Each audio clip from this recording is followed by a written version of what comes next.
Clump's Tavern right here in New Alsace, Indiana. We're speaking with descendants of the Clump family, and they're going to tell us all about where we are. We're with Mary, Rita, and Tom. Nice to meet all of you. Thank you. Thank you.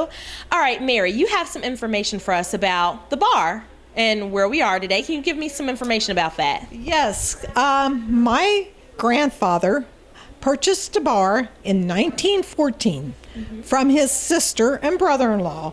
And in 1992, it was in the Clump family until 1992 when Mr. Dale Allen took over the bar.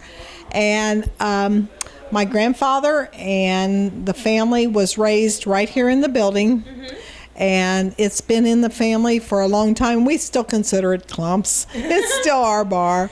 Now, I understand that this used to be the living room, correct? Correct. And someone lived upstairs, right? Yes. Can you tell us a little bit about that? Well, this was the living room. Back then, when they had the bars, everybody just kind of opened their house up and had one room as a bar. And so this was their living room, and the kitchen that is here now was the existing kitchen. It wasn't as big as it is now, but it was the kitchen for them and for the tavern. And actually, it was the kitchen for the whole town because Grandma cooked. She never turned anyone away. There was a little store across the street, Knieben's, and those boys thought they were part of our family. And then they all lived upstairs. The bedrooms were upstairs. And then they had the hardware store next door. But I don't remember what year. I know I was little because I have pictures of me sitting on Santa's lap in the hardware store. Okay. And then your mom and dad ran that, right? Mom and Dad ran Uncle that. Jack and Aunt Hilda ran the hardware store.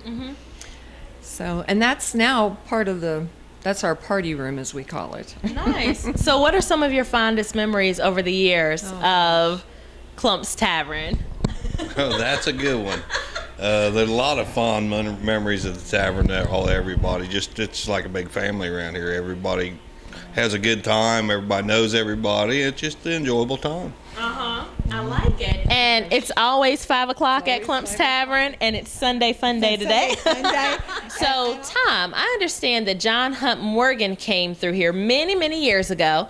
Can you tell me what you know about that? Well, I know he did come through, and I know he did actually slept in my house that I live in right now upstairs, And I think there were about 3,000 men that came into town with him. from what I understand, I wasn't here back then, but there was quite a few of them come through. Yes. And I'm sure they caused a lot of ruckus, possibly. I imagine they did.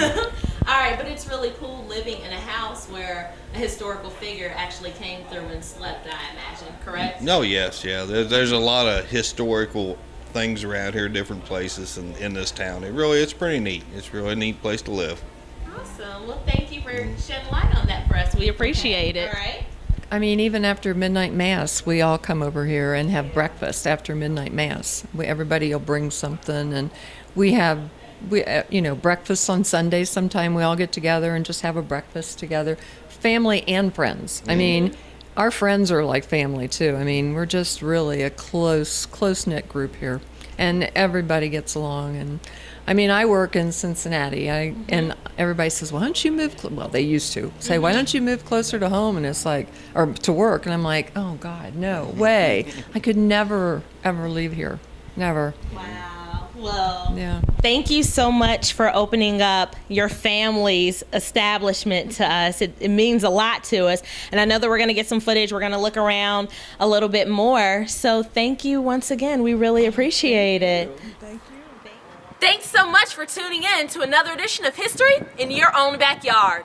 Today we spent time at Clump's Tavern talking with some members of the Clump family. I hope you enjoyed learning all about it. Remember, travel slowly and stop often. We'll see you next time.